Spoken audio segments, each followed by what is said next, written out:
Advocate Prashant Padmanabhan, നോക്കൂ, ഇത് ഒരിക്കൽ നമ്മൾ ഈ വിഷയം ചർച്ച ചെയ്തതാണ്. ഈ ദിവസം എന്ന് പറയുന്നത് വളരെ പ്രധാനപ്പെട്ടതാണ്. തെരഞ്ഞെടുപ്പ് അടുത്തിരിക്കുന്ന സമയത്ത് ഈ വിഷയം വീണ്ടും ചർച്ചയാകുന്നതിന്റെ പ്രാധാന്യമൊക്കെ പറഞ്ഞിരുന്നു. ഇവിടെ ചില കോൺസ്റ്റിറ്റ്യൂഷണൽ വിഷയങ്ങൾക്ക് ഉത്തരം തേടുകയാണ് കോടതി ചെയ്തിരിക്കുന്നത്. അവിടെ 7 പ്രധാനപ്പെട്ട ചോദ്യങ്ങളാണ് കോടതിയിൽ നിന്നും ഉണ്ടായിട്ടുള്ളത്. ഇന്ന് സംസ്ഥാന സെക്രട്ടറി ചൂണ്ടിക്കാട്ടുമ്പോൾ ഈ 7 പ്രധാനപ്പെട്ട ചോദ്യങ്ങളാണ് ചോദിച്ചിരിക്കുന്നത്.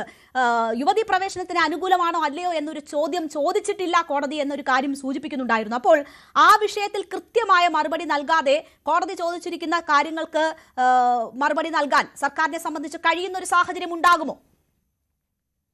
തീർച്ചയായിട്ടും സുപ്രീം കോടതി ഇന്ത്യയിലെ അവസാനത്തെ ഭരണഘടനാ വിഷയങ്ങൾ തീരുമാനിക്കുന്ന കോടതി ആയതുകൊണ്ട് നിയമത്തിന്റെ വ്യക്തത വരുത്തുക എന്നുള്ളതാണ് സുപ്രീം കോടതി ചെയ്യുന്നത്. ഓരോ കേസിലും ഓരോ നിയമപ്രശ്നങ്ങളാണ് വരുന്നത്. ഈ കേസിനകത്ത് വന്നിരിക്കുന്ന പ്രധാനപ്പെട്ട നിയമപ്രശ്നങ്ങളിൽ മതത്തിന്റെ സ്വാധീനം എത്രയുണ്ട്, ഇന്ത്യയുടെ ഭരണഘടനയുടെ കീഴിലുള്ള മതസ്വാതന്ത്ര്യം എന്ന് പറയുന്നത് ബാക്കി ഫണ്ടമെന്റൽ റൈറ്റ്സിന് വിധേയമായിട്ടാണോ, അതേപോലെ തന്നെ മതസ്വാതന്ത്ര്യം പറഞ്ഞിരിക്കുന്ന 2 കാര്യങ്ങളുണ്ട്. ഒന്ന് ആർട്ടിക്കിൾ 25 പറയുന്നത് വ്യക്തികൾക്കുള്ള സ്വാതന്ത്ര്യത്തെ പറ്റിയാണ്.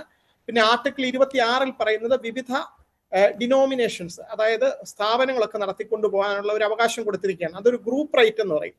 ആ ഗ്രൂപ്പ് റൈറ്റ് എത്രത്തോളം ഉണ്ട്, ഇങ്ങനെയുള്ള പ്രധാനപ്പെട്ട പല ഇതുപോലുള്ള വിഷയങ്ങളാണ്, 7 ചോദ്യങ്ങളാണ് ഇത് കോടതി ഫ്രെയിം ചെയ്തിരിക്കുന്നത്. അതിന്റെ പുറത്ത് ആർഗ്യുമെന്റ് നടക്കും. അതിൽ കോടതിക്ക് വേണമെങ്കിൽ അത് വീണ്ടും റീഫ്രെയിം ചെയ്യാൻ പറ്റും. ഈ ചോദ്യങ്ങൾക്ക് ഉത്തരം കണ്ടെത്തുന്ന വേളയിൽ വേണമെങ്കിൽ കുറച്ചുകൂടി വിശാലമായിട്ട് അതിനുള്ള അർത്ഥം വ്യാഖ്യാനിക്കാം, വേണമെങ്കിൽ ചോദ്യങ്ങൾ വീണ്ടും റീഫ്രെയിം ചെയ്യാം, ഇതെല്ലാം ചെയ്യാൻ പറ്റും. അപ്പൊ കോടതി കണ്ടെത്തുന്ന ഉത്തരങ്ങൾ ദൂരവ്യാപക പ്രത്യാഘാതം ഉണ്ടാക്കുന്നതായിരിക്കും. കോടതി ഇപ്പോൾ മതത്തിന്റെ സ്വാതന്ത്ര്യം, ഭരണഘടന തന്നിരിക്കുന്ന മതസ്വാതന്ത്ര്യം അപരിമേയമല്ല, അത് അപരിമിതമല്ല, അതിന് ചില റെസ്ട്രിക്ഷൻസ് ഉണ്ട്, റീസണബിൾ റെസ്ട്രിക്ഷൻസ് എന്ന് പറയും. ബാക്കി എല്ലാ മൗലികാവകാശങ്ങൾക്കും ഉള്ളതുപോലെ ചില ന്യായമായിട്ടുള്ള കടിഞ്ഞാണുകൾ അതിനുണ്ട്. അത് ഭരണഘടനയിൽ തന്നെ പറയുന്നുണ്ട്. പബ്ലിക് ഓർഡർ, ഹെൽത്ത്, മൊറാലിറ്റി എന്ന് പറയുന്നുണ്ട് ആർട്ടിക്കിൾ 25. അത് കൂടാതെ ഒരു കാര്യം പറയുന്നത്, വളരെ പ്രധാനപ്പെട്ട ഒരു കാര്യം, subject to other rights in this part എന്ന് പറയുന്നത്. അതായത് ബാക്കി മൗലികാവകാശങ്ങൾക്കെല്ലാം വിധേയമായിട്ട് വേണം ഈ മതസ്വാതന്ത്ര്യം വിനിയോഗിക്കാൻ. അതായത് ബാക്കി മൗലികാവകാശങ്ങൾ എന്തൊക്കെയാണ്? തുല്യത, നിയമത്തിന് മുന്നിലുള്ള തുല്യത, വിവേചനം പാടില്ല. വിവേചനം ഏത് രീതിയിലാകാം? സ്ത്രീ പുരുഷ വിവേചനമാകാം, ജനിച്ച പ്രദേശത്തിന്റെ പുറത്താകാം, കാസ്റ്റിന്റെ പുറത്താകാം വിവേചനം, റിലിജന്റെ പുറത്താകാം. ഇങ്ങനെയുള്ള യാതൊരു വിവേചനവും ഇല്ലാതെ വേണം നിങ്ങളുടെ മതസ്വാതന്ത്ര്യം വിനിയോഗിക്കാൻ. അപ്പൊ ഏതെങ്കിലും രീതിയിൽ ഒരു വിവേചനം ഉണ്ട്, ഇതാണ് ഞങ്ങളുടെ ആചാരം എന്ന് പറഞ്ഞാൽ ആചാരം നിൽക്കില്ല. കാരണം ഈ മതസ്വാതന്ത്ര്യം എന്ന് പറയുന്നത് എപ്പോഴും ആ വിവേചനം കൂടാതെയുള്ള സ്വാതന്ത്ര്യമേ ഉള്ളൂ. ഭരണഘടന തന്നിരിക്കുന്ന, വാഗ്ദാനം ചെയ്തിരിക്കുന്ന ആ മൗലികാവകാശം എന്ന് പറയുന്നത് വിവേചനം കൂടാതെ അത് ആ മതസ്വാതന്ത്ര്യം വിനിയോഗിക്കാം. ഡോക്ടർ അംബേദ്കർ ഈ ഭരണഘടനാ അസംബ്ലി ഡിബേറ്റ്സിൽ പറഞ്ഞത്, നമ്മൾ ഈ മതസ്വാതന്ത്ര്യം എന്ന് പറഞ്ഞ് ഈ ഭരണഘടനയിൽ പറഞ്ഞിരിക്കുന്നത് ഒരു റെസ്ട്രിക്റ്റഡ് മീനിങ് കൊടുക്കണം. അതിന് ചുരുങ്ങിയ ഒരു വ്യാഖ്യാനം കൊടുത്തില്ലെങ്കിൽ ഉണ്ടാകുന്ന പ്രശ്നം എന്താണെന്ന് വെച്ച് കഴിഞ്ഞാൽ, ഓരോ മതങ്ങൾക്കകത്ത് ഒരാൾ ജനിക്കുമ്പോൾ മുതൽ മരിക്കുന്നത് വരെ എങ്ങനെ ജീവിക്കണം എന്നുള്ളതിനെ പറ്റി വലിയ ഒരു കാര്യം പറയുന്നുണ്ട്. ഹിന്ദു മതമാണെങ്കിലും ക്രിസ്തു മതമാണെങ്കിലും ഇസ്ലാം ആണെങ്കിലും ഒക്കെ. അതെല്ലാം മതസ്വാതന്ത്ര്യത്തിന്റെ കീഴിൽ വരുമെങ്കിൽ പിന്നെ തുല്യത എന്നുള്ള വാക്കിന് യാതൊരു അർത്ഥവും ഇല്ലാതാവും. ഭരണഘടന വാഗ്ദാനം ചെയ്തിരിക്കുന്ന ബാക്കി മൗലികാവകാശങ്ങൾക്കൊന്നും യാതൊരു അർത്ഥവും ഇല്ലാതെയായിപ്പോ. അതുകൊണ്ട് മതസ്വാതന്ത്ര്യം എന്ന് പറയുന്ന ആചാരാനുഷ്ഠാനങ്ങളൊക്കെ അനുശാസിക്കുന്ന പോലെയൊക്കെ ആളുകൾക്ക് ഫോളോ ചെയ്യാം. എവിടെ വരെയാണ്? ആ സ്വാതന്ത്ര്യം നിങ്ങളുടെ മൗലികാവകാശങ്ങൾക്ക് വിരുദ്ധമായിരിക്കരുത്. വിരുദ്ധമാണെങ്കിൽ അത് നിൽക്കില്ല, ഭരണഘടനാ വിരുദ്ധമായി പോവത്. അതാണ്.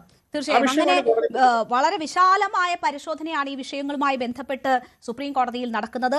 7 ചോദ്യങ്ങളാണ് സർക്കാരിനോട് ചോദിച്ചിട്ടുള്ളത്. അതിൽ മറുപടി പറയുന്നു എന്നതാണ് സാഹചര്യം. ശ്രീ എം ജയചന്ദ്രൻ, നോക്കൂ, ഇവിടെ എന്താണ് സർക്കാരിന്റെ യുവതി പ്രവേശനത്തിലുള്ള ഇപ്പോഴത്തെ നിലപാട് എന്നത് കഴിഞ്ഞ ഒരു മാസമായി CPM-ന്റെ പ്രധാനപ്പെട്ട നേതാക്കളോട് ചോദിച്ചാൽ മറുപടി കൃത്യമല്ല എന്നതാണ് നമുക്ക് അറിയാൻ കഴിയുന്നത്. ഇന്ന് CPM സംസ്ഥാന സെക്രട്ടറിയോട് ചോദിക്കുമ്പോഴും അദ്ദേഹം ഒളിച്ചു കളിക്കുന്ന തരത്തിൽ പല കാര്യങ്ങൾ പറയുകയാണ്. ആവർത്തിച്ച് പറയുന്ന ഒരേ ഒരു കാര്യം, ഞങ്ങൾ വിശ്വാസികൾക്കൊപ്പമാണ് എന്ന് പറയുന്നു. മറ്റൊരു കാര്യം കൂടി അദ്ദേഹം ചൂണ്ടിക്കാട്ടി, അത് ഈ നിലവിലത്തെ സാഹചര്യങ്ങൾ പരിശോധിച്ചുകൊണ്ട് സർക്കാർ ഈ കാര്യത്തിൽ ഒരു നിലപാട് പറയും എന്നതാണ്. അങ്ങനെ സാഹചര്യം അനുസരിച്ച് നോക്കി നിലപാടെടുക്കേണ്ടുന്ന വിഷയമാണോ ഇത്? അങ്ങനെയൊന്നുമല്ല. സുവ്യക്തമായ നിലപാട് സംസ്ഥാന സർക്കാരിന് ഇക്കാര്യത്തിൽ ഉണ്ട് എന്നുള്ള കാര്യത്തിൽ ഒരു സംശയവും വേണ്ട. കാരണം ഈ മാധ്യമങ്ങൾ നിരന്തരം പ്രചരിപ്പിച്ചു പോരുന്ന ഒരസത്യം, ഉമ്മൻചാണ്ടി സർക്കാരിന് ശേഷം അധികാരത്തിൽ വന്ന പിണറായി വിജയൻ സർക്കാർ പുതിയ സത്യവാങ്മൂലം സുപ്രീം കോടതി ഇതുമായി ബന്ധപ്പെട്ട് സമർപ്പിച്ചു എന്നുള്ളതാണ്. അങ്ങനെ ഒരു സംഭവമേ നാളിതുവരെ ഉണ്ടായിട്ടില്ല. വസ്തുത എന്താണെന്ന് പറഞ്ഞാൽ, 2007 നവംബർ മാസം 13-ാം തീയതി ഗവൺമെന്റ് സെക്രട്ടേറിയറ്റിലെ ജോയിന്റ് സെക്രട്ടറി ആയിട്ടുള്ള പിന്നെ എന്താണ് എസ് കലേഷ്, അങ്ങനെ അദ്ദേഹത്തിന്റെ പേര് അങ്ങനെയാണെന്ന് തോന്നുന്നു. അദ്ദേഹം കൊടുത്തൊരു സത്യവാങ്മൂലം, ഗവൺമെന്റിന് വേണ്ടി കൊടുത്തിട്ടുള്ള സത്യവാങ്മൂലമാണ് ഇപ്പോഴും വാലിഡ് ആയിട്ട് സുപ്രീം കോടതിയിൽ ഉള്ളത്. അതിന് യാതൊരു മാറ്റവും വരുത്തിയിട്ടില്ല സംസ്ഥാന സർക്കാർ. പിന്നെ അതിൽ പറഞ്ഞിട്ടുള്ള, അതിന്റെ 4ാമത്തെ പാരഗ്രാഫിൽ പറഞ്ഞിട്ടുള്ള അഡ്വക്കേറ്റ് പ്രശാന്ത് പത്മനാഭൻ അറിയാം അത്. പിന്നെ പറഞ്ഞിട്ടുള്ള ഒരു കാര്യം, ഇത് ഒരു തരത്തിലുള്ള ഡിസ്ക്രിമിനേഷനും ഭരണഘടന അനുവദിക്കുന്നില്ല.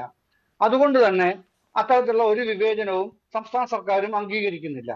അതേസമയം ഈ പ്രശ്നം, ശബരിമല സ്ത്രീ പ്രവേശനവുമായി ബന്ധപ്പെട്ട പ്രശ്നം പരിഗണിക്കുമ്പോൾ അതൊരു വിഷയമായി വരികയാണെങ്കിൽ സർക്കാരിന്റെ നിലപാട് ഇതാണ്. ആ നിലപാട് പിന്നെ ഈ സമുദായത്തിലെ പ്രധാനപ്പെട്ട ആൾക്കാരെ വിളിച്ചു കൂട്ടുക, ആത്മീയാചാര്യന്മാരായിട്ട് അവരുടെ അഭിപ്രായങ്ങൾ തേടുക, എന്നിട്ട് ആചാര സംരക്ഷണത്തിന്റെ ഭാഗമായി ഒരു സമവായം എത്താൻ കഴിയുമോ എന്ന് പരിശോധിക്കുക, അത് ഇംപ്ലിമെന്റ് ചെയ്യുക. ഇതാണ് നിലപാട്. ഇത് 2007 നവംബർ 13 സമർപ്പിച്ചിട്ടുള്ളതാണ്. അതിന് അനുസൃതമായ കാര്യങ്ങൾ മുമ്പോട്ട് പോകവേ ആണ് പിന്നെ 2018 സെപ്റ്റംബർ 28 സുപ്രീം കോടതി വിധി ഉണ്ടാകുന്നത്. അതോടുകൂടി എല്ലാം അപ്രസക്തമായി. പിന്നെ റൂൾ ഓഫ് ദ ലാൻഡ് എന്ന് പറയുന്നത് ഈ സുപ്രീം കോടതി വിധിയാണല്ലോ, എല്ലാ സംസ്ഥാന സർക്കാരുകൾക്കും ബാധകമായിട്ടുള്ള പരമോന്നത കോടതിയുടെ വിധിയാണ്. അതിനെതിരെയാണ് 19-20 പുനഃപരിശോധന ഹർജികൾ. ആ ഹർജികളാണ് കഴിഞ്ഞ മാസം സുപ്രീം കോടതി പരിഗണനയ്ക്കെടുത്തപ്പോൾ ഈ 14-ാം തീയതി മാർച്ച് 14-നകം അഗ്രീഡ് പാർട്ടീസിന് അവരുടെ നിലപാടുകൾ പിന്നെ പറയാനുള്ള അവസരം കൊടുക്കുന്നത്. ഇനി ഇത് വരുന്നത് ഏപ്രിൽ മാസത്തിലാണ്.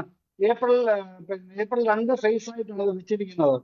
2 ഘട്ടമായി വാദവും എതിർവാദവുമായിട്ട് ഉന്നയിക്കാനാണ് പറഞ്ഞേക്കുന്നത്. അത് എപ്പോഴാണ് വരിക? ഏതായാലും സംസ്ഥാന സർക്കാരിന്റെ നിലപാട് 2007 നവംബർ 13 വ്യക്തമാക്കി സമർപ്പിച്ച സുപ്രീം കോടതിയിൽ കൊടുത്തിട്ടുള്ള തീർച്ചയായും അങ്ങനെ ഒരു ന്യായീകരണം ഇപ്പോൾ പറയുന്നുണ്ട്. 2007 പറഞ്ഞതിലേക്കുള്ള തിരിച്ചുപോക്കാണ് ഉണ്ടായിട്ടുള്ളതെന്നും. അത് ന്യായീകരണം താങ്കളോട് പറഞ്ഞു. ന്യായീകരണം സുപ്രീം കോടതിയിൽ ജസ്റ്റിഫിക്കേഷൻ എന്ന് പറഞ്ഞാണോ സുപ്രീം കോടതി സത്യവാങ്മൂലം സമർപ്പിക്കുന്നത്? അങ്ങനൊന്നും പറയരുത്. ശ്രീ ജയചന്ദ്രൻ, ഞാൻ പറഞ്ഞു വന്നത് പൂർത്തിയാക്കിയില്ലല്ലോ.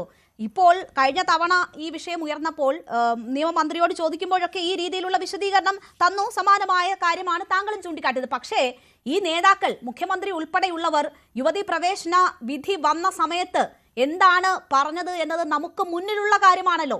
യുവതീ പ്രവേശനത്തിന് എങ്ങനെയാണ് നിലപാടെടുത്തതെന്ന് നമുക്ക് മുന്നിലുള്ളതാണല്ലോ. അവർ പറഞ്ഞത് എന്താണെന്ന് അറിയാമല്ലോ. എതിർ അഭിപ്രായം പറഞ്ഞ അന്നത്തെ ദേവസ്വം ബോർഡ് പ്രസിഡന്റിനെയും ദേവസ്വം മന്ത്രിയെയും തിരുത്തിയത് എങ്ങനെയാണെന്ന് നമ്മൾ കണ്ടിട്ടുണ്ടല്ലോ.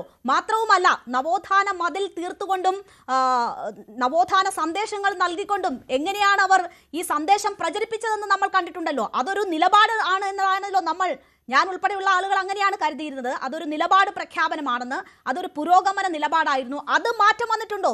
ഇപ്പോൾ ആ കാര്യം ആരും പറയുന്നില്ല.